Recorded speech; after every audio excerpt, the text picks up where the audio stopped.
हर एक दिन एक लड़ाई हो रही है। ये सड़कों पर नहीं, अदालतों में नहीं, या सरकारी दफ्तरों में नहीं है। ये लड़ाई आपके दिमाग में है। युद्ध तलवारों या बंदूकों से नहीं, बल्कि विचारों से लड़ा जाता है। हर दिन दुश्मन आपको इस दुनिया के अनुरूप ढालने की कोशिश करता है, ताकि आपको भय, संदेह और समझौते के सांचे में ढाल सके। लेकिन परमेश्वर ने आपको कुछ महान करने के लिए बुलाया है। उन्होंने आपको एक नया दिमाग रखने के लिए, रूपांतरित होने के लिए बुलाया है। एक नया दिमाग, एक ऐसा दिमाग जो इस धरती पर चलते हुए भी स्वर्ग के विचारों के बारे में सोचता है। आपके विचार आपकी वास्तविकता को आकार देते हैं। आप लगातार किस बारे में सोचते हैं, ये आपके विश्वास, आपकी दिशा और आपके भाग्य को निर्धारित करता है। रोमियो 12:2 में घोषणा की गई है, इस दुनिया के अनुरूप मत बनो, बल्कि अपने दिमाग के नवीनीकरण के द्वारा रूपांतरित हो जाओ। ये केवल सलाह नहीं है, ये एक दिव्य आदेश है। ये आपके सोचने के तरीके में क्रांतिकारी बदलाव लाने का आह्वान है। दुनिया आपको अपनी छवि में ढालने की कोशिश करती है। अगर आप डर पर ध्यान केंद्रित करते हैं तो आपका जीवन चिंता से सीमित हो जाएगा। लेकिन यदि आपके विचार विश्वास में निहित हैं, तो आपका जीवन उद्देश्य से भर जाएगा। इसीलिए बाइबल सिर्फ आपके कार्यों को बदलने के लिए नहीं कहती, यह आपके दिमाग को नवीनीकृत करने के लिए कहती है। क्योंकि जब आपका दिमाग बदल जाता है तो आपका पूरा जीवन बदल जाता है। अपने आसपास की दुनिया को देखें। लोग हर दिन समाचारों, सोशल मीडिया, संस्कृति और दूसरों की राय से आकार ले रहे हैं। उन्हें बताया जा रहा है कि क्या सोचना है, क्या विश्वास करना है और क्या महत्व देना है। और अगर आप सावधान नहीं हैं, तो आप खुद को उनके जैसा सोचते हुए पाएंगे। विश्वास के बजाय डर में सोचना, भरोसे के बजाय चिंता में सोचना, परमेश्वर में विश्वास के बजाय संदेह में सोचना। लेकिन परमेश्वर आपको उस पैटर्न से मुक्त होने के लिए बुला रहा है। वो आपको अलग तरह से सोचने के लिए बुला रहा है, विश्वास की आंखों से देखने के लिए। आपके दिमाग का नवीनीकरण एक बार की घटना नहीं है, ये हर सुबह एक दैनिक समर्पण है। आपको चुनना होगा, क्या मैं दुनिया को अपने विचारों को आकार देने दूंगा या मैं अपने मन को नवीनीकृत करूंगा। आपको उन झूठों को परमेश्वर की सच्चाई से बदलना है। आपको यह घोषणा करना शुरू करना है, मैं एक विजेता से अधिक हूं, मुझे चुना गया है, मुझे प्यार किया जाता है, मैं मसीह में विजयी हूं। आपको नकारात्मक सोच की जेल में रहने की जरूरत नहीं है। आपको मसीह की शक्ति के माध्यम से अतीत की जंजीरों से बंधे रहने की जरूरत नहीं है। आपका दिमाग नया बनाया जा सकता है, और जब आपका दिमाग नवीनीकृत हो जाता है तो आपका भविष्य नवीनीकृत हो जाता है, आपका विश्वास मजबूत होता है और आपका उद्देश्य प्रकट होता है। तो अनुरूप न हो, रूपांतरित हो। परमेश्वर को अपने सोचने के तरीके को बदलने दे और वो आपके जीने के तरीके को बदल देगा। आपके आसपास की दुनिया का एक पैटर्न है, सोचने का एक तरीका, जीने का एक तरीका, प्रतिक्रिया करने का एक तरीका। ये डर पर, गर्व पर और स्वार्थी महत्वाकांक्षा पर काम करता है। यह आपको किसी भी कीमत पर सफलता का पीछा करने के लिए कहता है, अपने स्वयं के बल पर। लेकिन परमेश्वर कहते हैं, मुझ पर विश्वास करो। दुनिया कहती है, अपने दिल की सुनो।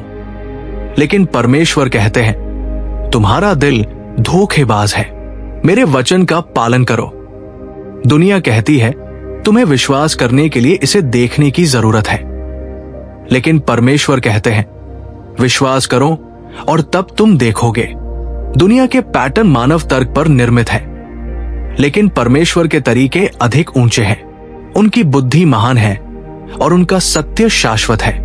आप में से कुछ लोग एक ही संघर्ष में फंसे हुए हैं, क्योंकि आप अभी भी दुनिया की मानसिकता के तहत काम कर रहे हैं। आपको लगता है कि सफलता आत्म प्रयास के माध्यम से आती है, लेकिन परमेश्वर कहते हैं कि परिवर्तन आत्मसमर्पण के माध्यम से आता है। आपको लगता है कि शांति वो सब कुछ प्राप्त करने से आती है जो आप चाहते हैं, लेकिन परमेश्वर कहते हैं कि शांति आपके पास जो कुछ भी है उसे उस पर भरोसा करने से आती है। दुनिया डर की मानसिकता सिखाती है, असफलता का डर, भविष्य का डर, पर्याप्त न होने का डर। लेकिन परमेश्वर का वचन कहता है, मैंने तुम्हें डर की आत्मा नहीं दी है, बल्कि सामर्थ्य, प्रेम और संयम की आत्मा दी है। जब आप ये जानकर आत्मविश्वास के साथ चलेंगे कि आप मसीह में कौन हैं, तब आप दुनिया के धर्रे से मुक्त हो पाएंगे। समाज को अपना मूल्य निर्धारित करने देना बंद करें। डर को अपने निर्णय निर्धारित करने देना बंद करें। संस्कृति को यह बताने देना बंद करें कि क्या सही है और क्या गलत है। इसके बजाय परमेश्वर के वचन को अपना आधार बनाएं। उसकी सच्चाई को अपनी पहचान बनने दें। उसकी प्रतिज्ञाओं को अपने विचारों का मार्गदर्शन करने दें। आप इस दुनिया में फिट होने के लिए नहीं बनाए गए हैं। आप अपने मन के नवीनीकरण द्वारा रूपांतरित होने के लिए बनाए गए थे। और जब आप अलग तरह से सोचेंगे तो आप अलग तरह से जिएंगे।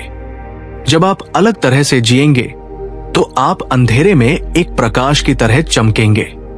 और जब आप चमकेंगे तो दुनिया देखेगी कि आप परमेश्वर के राज्य के हैं। आपका मन एक युद्ध का मैदान है और आप इसे किससे भरते हैं, यह निर्धारित करेगा कि आप जीत की राह पर चलते हैं या हार की।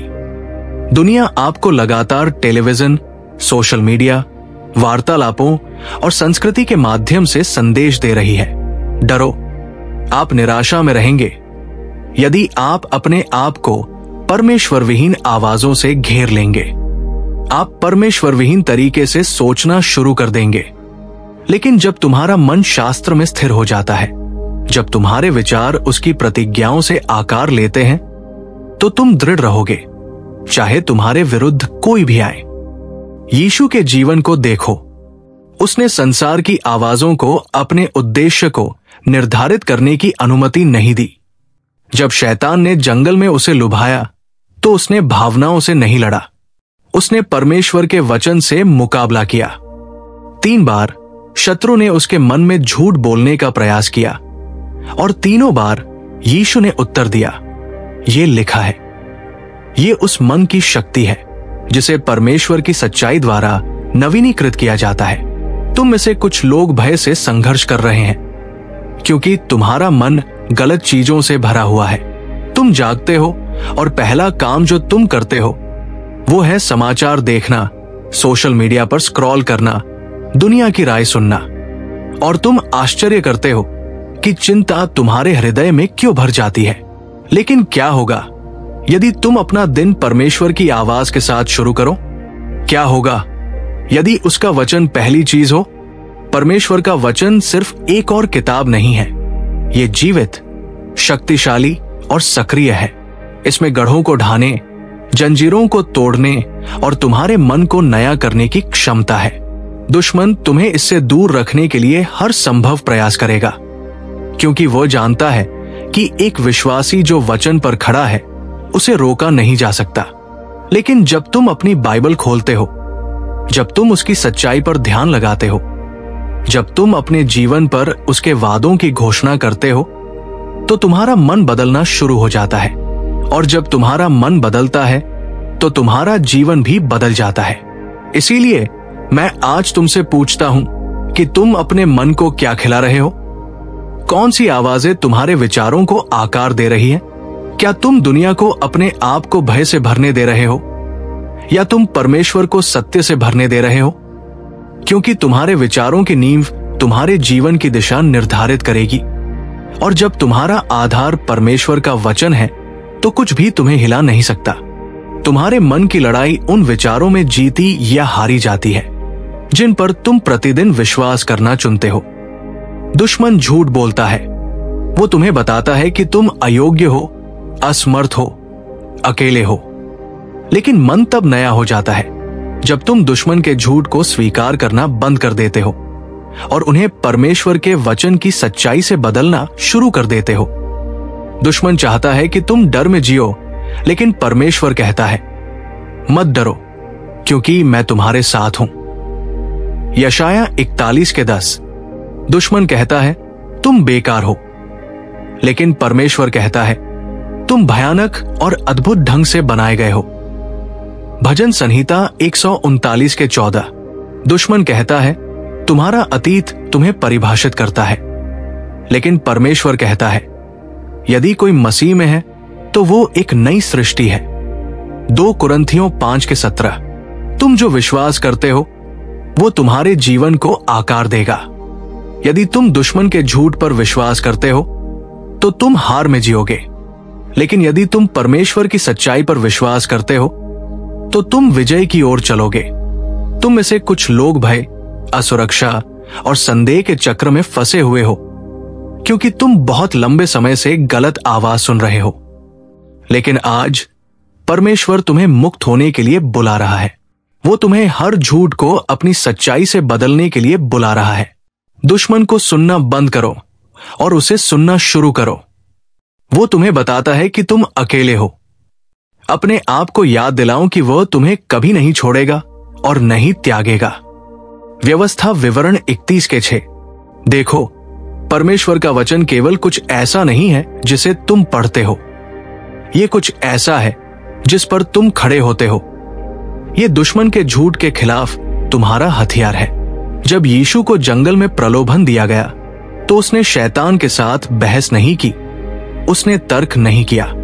उसने केवल परमेश्वर के वचन की सच्चाई की घोषणा की। और यही तुम्हें करना चाहिए। ये झूठ से मुक्त होने का समय है।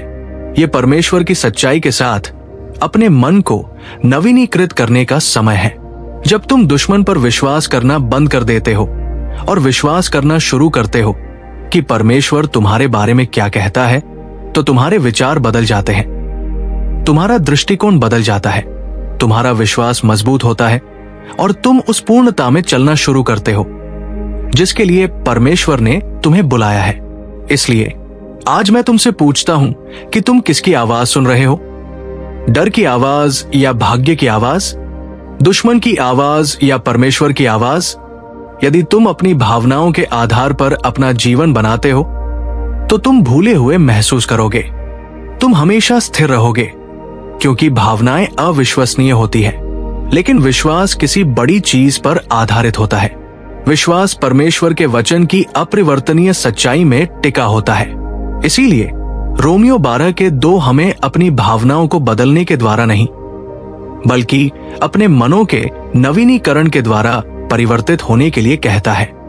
बहुत से लोग अपनी भावनाओं के आधार पर अपना जीवन जीते हैं। मुझे प्रार्थना करने का मन नहीं करता, मुझे अपनी बाइबल पढ़ने का मन नहीं करता, मुझे परमेश्वर पर भरोसा करने का मन नहीं करता। लेकिन विश्वास एक भावना नहीं है, विश्वास एक विकल्प है। विश्वास वह है जो परमेश्वर कहता है उस पर विश्वास करना, तब भी जब तुम्हारी भावनाएं तुम्हें कुछ और कहती है। विश्वास उनके वादों पर खड़ा होता है, तब भी जब तुम्हारे आसपास की हर चीज कहती है कि ये असंभव है। इब्राहिम को देखो, परमेश्वर ने उससे कहा था कि वो कई राष्ट्रों का पिता होगा। फिर भी वर्षों बीत गए और उसके कोई संतान नहीं थी। उसकी भावनाओं ने उसे हार मानने के लिए कहा होगा। उसकी परिस्थितियों ने उसे बताया होगा कि बहुत देर हो चुकी है। लेकिन बाइबल कहती है सभी आशाओं के विपरीत उसने विश्वास किया। यदि तुम तब तक प्रतीक्षा करते हो जब तक तुम तैयार महसूस नहीं करते, तो तुम कभी भी आगे नहीं बढ़ोगे। यदि तुम तब तक प्रतीक्षा करते हो जब तक तुम मजबूत महसूस नहीं करते, तो तुम कभी भी लड़ाई नहीं लड़ोगे। यदि आप तब तक प्रतीक्षा करते हैं जब तक आप परमेश्वर पर भरोसा करने का मन नहीं करते हैं, तो आप उन चमत्कारों को खो देंगे जो वो आपके जीवन में करना चाहते हैं। विश्वास तब भी आगे बढ़ता है जब भावनाएं रुकने के लिए कहती है। विश्वास जीत की घोषणा करता है तब भी जब भावनाएं हार मान लेती है। यीशु क्रूस पर इसलिए नहीं गए क्योंकि उन्हें ऐसा महसूस हुआ। उन्होंने बगीचे में प्रार्थना की, हे पिता, यदि संभव हो तो ये प्याला मुझसे टल जाए। मत्ती 26 के 19। उस क्षण उनकी भावनाएं वास्तविक थी। उन्होंने दुख, पीड़ा और परेशानी महसूस की, लेकिन उन्होंने अपनी भावनाओं को अपनी आज्ञाकारिता का फैसला नहीं करने दिया। उन्होंने कहा, मेरी इच्छा नहीं बल्कि आपकी इच्छा पूरी हो। यही विश्वास है। विश्वास परमेश्वर की इच्छा के आगे आत्मसमर्पण करता है, तब भी जब भावनाएं विरोध करने की कोशिश करती है। आपके बारे में क्या आप दृढ़ रहेंगे चाहे आपके रास्ते में कुछ भी आए? आप अपने मन में जो आने देते हैं वो आपके भविष्य को आकार देगा। आपके विचार बीज की तरह हैं, आप जो भी बोएंगे वो बढ़ेगा। यदि आप अपने मन को नकारात्मकता, भय और संदेह से भर देंगे तो आपका जीवन उसे प्रतिबिंबित करेगा। लेकिन यदि आप अपने मन की रक्षा करते हैं और इसे परमेश्वर की सच्चाई से भर देते हैं तो आपका जीवन शांति, शक्ति और विजय से चिन्हित होगा। इसीलिए रोमियो 12:2 हमें अपने मन के नवीकरण के द्वारा परिवर्तित होने के लिए कहता है, क्योंकि लड़ाई सिर्फ आपकी परिस्थितियों में नहीं है, ये आपके विचारों में है। अपने आसपास की दुनिया को देखें, जहां भी आप मुड़ते हैं नकारात्मकता लोगों के दिमाग में भरी जा रही है। समाचार भय से भरे हैं, सोशल मीडिया विभाजन से भरा है। लोग संदेह, हतोत्साह और आशाहीनता के शब्द बोलते हैं, और यदि आप सावधान नहीं हैं तो आप उस नकारात्मकता को अपनाने लगेंगे। आप सोच रहे हैं कि आप संदेह और हतोत्साह से क्यों जूझ रहे हैं, लेकिन सवाल यह है कि आप अपने मन को क्या खिला रहे हैं? आप क्या सुन रहे हैं? आप अपने आप को किसके साथ घेरे हुए हैं? क्योंकि यदि आप केवल नकारात्मकता सुनते हैं तो आप नकारात्मक सोचना शुरू कर देंगे। यदि आप केवल भय पर ध्यान केंद्रित करते हैं तो आप भय में रहेंगे। लेकिन यदि आप अपने मन की रक्षा करते हैं, यदि आप इसे दुनिया की समस्याओं के बजाय परमेश्वर के वादों से भरते हैं, तो आपका जीवन बदल जाएगा। नीति वचन 4:23 कहता है कि सबसे बढ़कर अपने हृदय की रक्षा करो, क्योंकि आप जो कुछ भी करते हैं वो इसी से निकलता है। आप अपने मन की रक्षा कैसे करते हैं? अपने मन की रक्षा करके आप क्या आने देते हैं? यदि आप ऐसी चीजें देखते हैं, सुनते हैं और उनका मनोरंजन करते हैं जो आपको परमेश्वर से दूर ले जाती है, तो आश्चर्यचकित ना हो जब आपका विश्वास कमजोर लगे। लेकिन यदि आप अपने आप को परमेश्वर की सच्चाई से घेर लेते हैं, यदि आप उनके वचन में समय बिताते हैं, यदि आप उनकी आवाज सुनते हैं, यदि आप नकारात्मकता को अस्वीकार करते हैं और विश्वास से चिपके रहते हैं, तो आपका मन नया हो जाएगा। आप क्या सुन रहे हैं? क्या वे आपको परमेश्वर के करीब ला रहे हैं या दूर खींच रहे हैं? अपने विचारों पर नियंत्रण करने का समय आ गया है। नकारात्मकता को अपने विश्वास पर हावी होने से रोकने का समय आ गया है। अपने मन की रक्षा करने और उसे परमेश्वर की सच्चाई से भरने का समय आ गया है, क्योंकि जब आप ऐसा करेंगे तो आपका जीवन बदल जाएगा। आप भय से नहीं बल्कि आत्मविश्वास से चलेंगे। आप चिंता से नहीं बल्कि शांति से जिएंगे। आप संदेह से नहीं बल्कि विश्वास से चलेंगे। और दुनिया देखेगी कि आपका मन इस दुनिया से नहीं बल्कि सर्वशक्तिमान परमेश्वर की शक्ति से आकार ले रहा है। आपका मन या तो आपका सबसे बड़ा हथियार है या आपकी सबसे बड़ी कमजोरी। आपके द्वारा मन में रखे गए विचार या तो आपको परमेश्वर के करीब ले जाएंगे या आपको दूर खींच लेंगे। रोमियो 12:2 हमें अपने मन के नवीकरण के द्वारा परिवर्तित होने के लिए कहता है, क्योंकि परिवर्तन आपकी सोच से शुरू होता है। यदि आप अपने जीवन में बदलाव देखना चाहते हैं तो आपको अपने मन में क्या हो रहा है उसे बदलने से शुरुआत करनी होगी। कुछ लोग परिवर्तन के लिए प्रार्थना करते हैं, लेकिन आप उस मन को नहीं बदल सकते जिसे आप आत्मसमर्पण करने से मना करते हैं। आप दुनिया की तरह नहीं सोच सकते और परमेश्वर की शक्ति में चलने की उम्मीद नहीं कर सकते। बाइबल 2 कुरिन्थियों 10:5 में कहती है कि मसीह के आज्ञाकारी बनाने के लिए हर विचार को बंदी बना लो। इसका मतलब है कि आपको अपने दिमाग में क्या हो रहा है उसे नियंत्रित करना होगा। आपको नकारात्मक विचारों को बेलगाम नहीं होने देना है। आपको हर डर, हर झूठ, हर संदेह को स्वीकार करने की जरूरत नहीं है जो आपके दिमाग में प्रवेश करता है। आपके पास मसीह के माध्यम से उन विचारों को बंदी बनाने और उन्हें सत्य के साथ बदलने की शक्ति है। जब दुश्मन फुसफुसाता है कि तुम कभी नहीं बदलोगे, तो आप 2 कुरिन्थियों 5:17 के साथ जवाब देते हैं, मैं मसीह में एक नई रचना हूं। जब वो कहता है कि तुम अकेले हो, तो आप व्यवस्था विवरण 31:6 की घोषणा करते हैं कि परमेश्वर मुझे कभी नहीं छोड़ेंगे और न ही मुझे त्यागेंगे।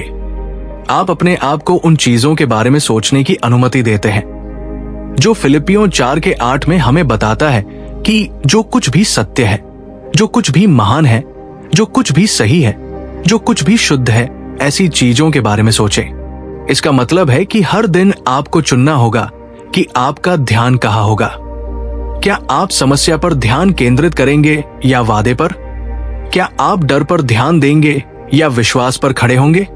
परमेश्वर आपके दिमाग को बदलना चाहते हैं, लेकिन आपको इस प्रक्रिया में भाग लेना होगा।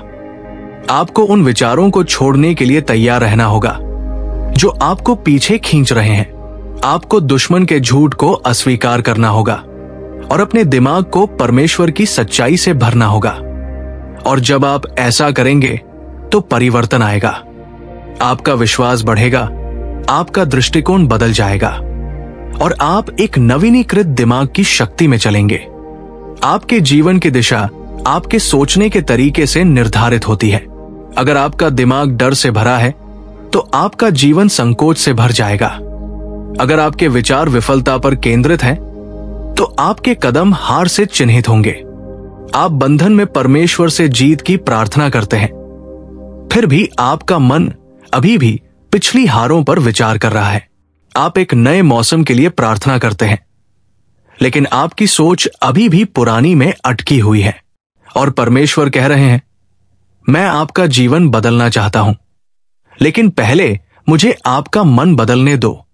दुश्मन ये जानता है, यही कारण है कि वो आपके विचारों को बंदी बनाए रखने के लिए इतना संघर्ष करता है।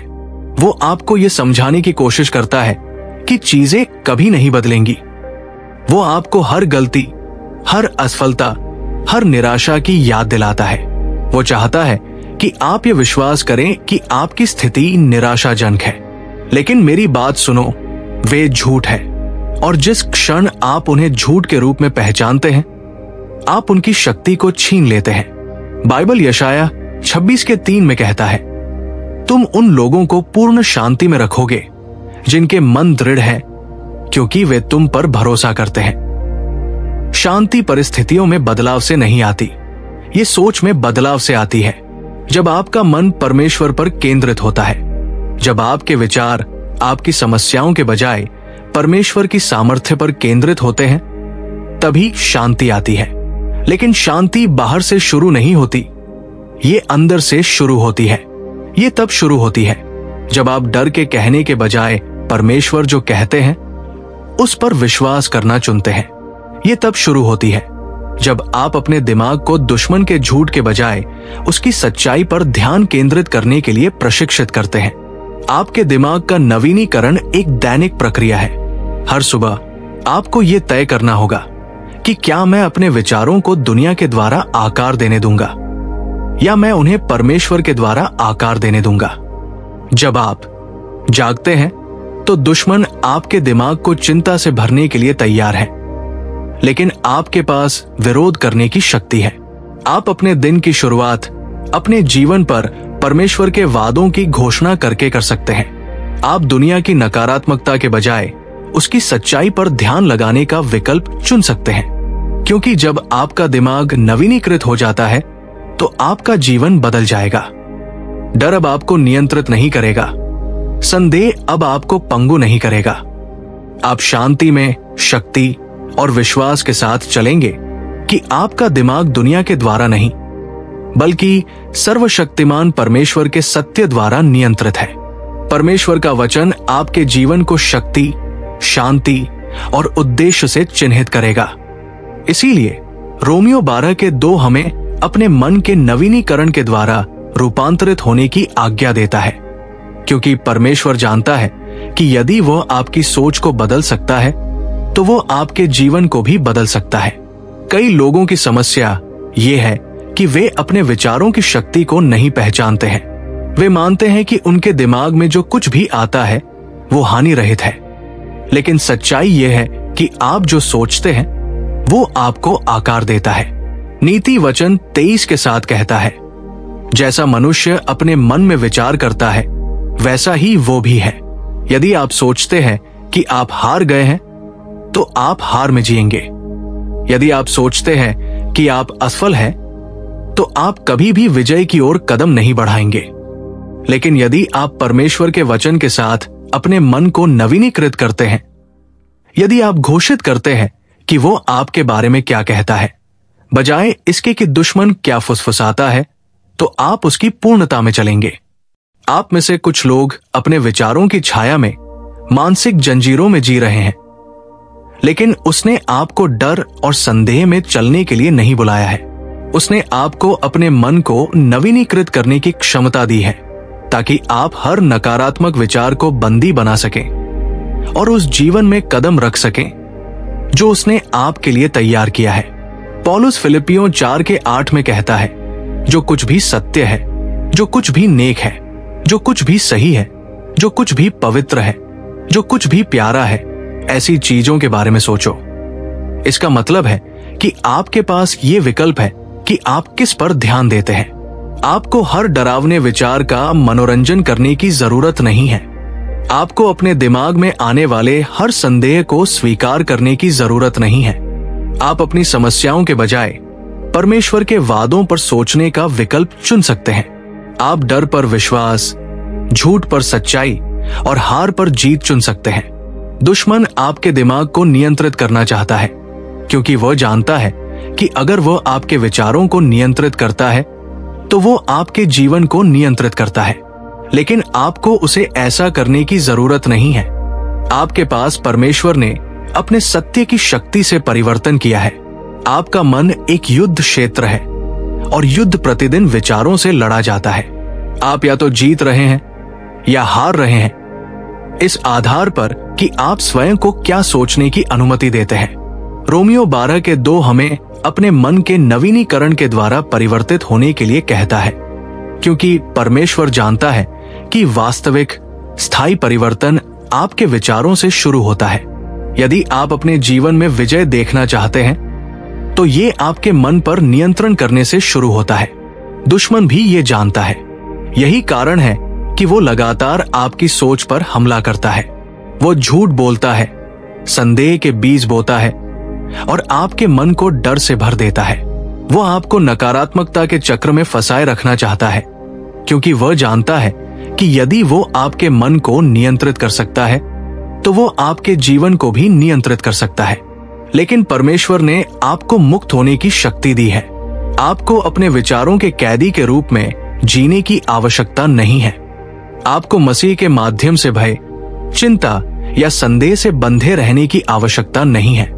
आपके पास मसीह है। इसका मतलब है कि आपको अपने दिमाग में आने वाले हर विचार को स्वीकार करने की आवश्यकता नहीं है। आप उसे चुनौती दे सकते हैं। आप उसे परमेश्वर के वचन के विरुद्ध परख सकते हैं, और यदि वो उसकी सच्चाई के अनुरूप नहीं है तो आप उसे अस्वीकार कर सकते हैं। आप में से कुछ लोग बहुत लंबे समय से झूठ पर विश्वास कर रहे हैं। दुश्मन ने आपको बताया है कि आप कभी नहीं बदलेंगे और आपने इस पर विश्वास किया। उसने आपको बताया कि आप हमेशा डर में फंसे रहेंगे और आपने इसे स्वीकार कर लिया। लेकिन आज परमेश्वर आपको मुक्त होने के लिए कह रहा है। वो आपको बता रहा है कि आप वो नहीं है जो दुश्मन कहता है। आप वो हैं जो वो कहता है कि आप हैं। आप चुने गए हैं। आपसे प्रेम किया जाता है। आप मसीह के माध्यम से एक विजेता से भी अधिक है। लेकिन सुनो, अपने दिमाग को नवीनीकृत करना एक बार की घटना नहीं है। ये हर सुबह एक दैनिक लड़ाई है। आपको ये चुनना होगा कि आप क्या विश्वास करेंगे। क्या आप डर की आवाजों पर विश्वास करेंगे या विश्वास की आवाज पर? क्या आप अपनी समस्याओं पर ध्यान देंगे या आप अपना मन परमेश्वर की प्रतिज्ञाओं पर लगाएंगे? जब आप नकारात्मक विचारों को परमेश्वर के सत्य से बदल देते हैं, आप अपने मन को उसकी प्रतिज्ञाओं से भरते हैं। आप उसके वचन पर ध्यान लगाते हैं, और जैसे ही आप ऐसा करते हैं, परिवर्तन आता है। आपका विश्वास बढ़ता है, आपके डर कम हो जाते हैं और आप उस स्वतंत्रता और विजय में चलना शुरू कर देते हैं। जो परमेश्वर ने आपको पहले ही दे दी है। इसीलिए आज मैं आपको चुनौती देता हूं कि आप अपने मन को वापस लें। दुश्मन को अपने विचारों पर नियंत्रण करने देना बंद करें। डर की जेल में रहना बंद करें। अपने मन को नवीनीकृत करना चुनें। अपने दिल को परमेश्वर के वचन से भरना चुनें। और जैसे ही आप ऐसा करेंगे, आप एक परिवर्तित जीवन की शक्ति का अनुभव करेंगे, जो अब झूठ से बंधा नहीं है, बल्कि सर्वशक्तिमान परमेश्वर की सच्चाई से स्वतंत्र है। सब कुछ मन से शुरू होता है। आप जिस तरह से सोचते हैं, वो आपके जीने के तरीके को निर्धारित करता है। यदि आपका मन भय से भरा है, तो आप भय में रहेंगे। यदि आपके विचार संदेह से ग्रस्त हैं, तो आप कभी भी विश्वास में कदम नहीं रखेंगे। लेकिन यदि आप शत्रु के झूठ को अस्वीकार करने और उसकी सच्चाई को अपनाने के लिए तैयार हैं, तो वो आपको बुला रहा है कि आप हर नकारात्मक विचार को बंदी बना लें और उसे अपने वादों से बदल दें। क्योंकि जब आपका मन नया हो जाता है, तो आपका जीवन भी उसका अनुसरण करेगा। आप में से कुछ लोग बहुत लंबे समय से एक ही चक्र में फंसे हुए हैं, वही डर, वही संदेह, वही संघर्ष। लेकिन आज परमेश्वर आपको एक रास्ता दे रहा है। वो कह रहा है कि मुझे अपना मन बदलने दो और मैं तुम्हारा जीवन बदल दूंगा। वो कह रहा है कि झूठ पर विश्वास करना बंद करो और मेरे वादों पर खड़े रहो। तो आप क्या चुनेंगे? क्या आप दुश्मन को अपने विचारों को निर्देशित करने देना जारी रखेंगे, या आप अपना मन परमेश्वर को सौंप देंगे? क्या आप डर में जीना जारी रखेंगे, या आप विश्वास में कदम रखेंगे? फैसला आपका है। लेकिन मेरी बात सुनो, जब आप अपने मन को नया करने का चुनाव करते हैं, तो सब कुछ बदल जाता है। आपका डर अपनी पकड़ खो देता है, आपका विश्वास मजबूत हो जाता है, आपका दिल शांति से भर जाता है।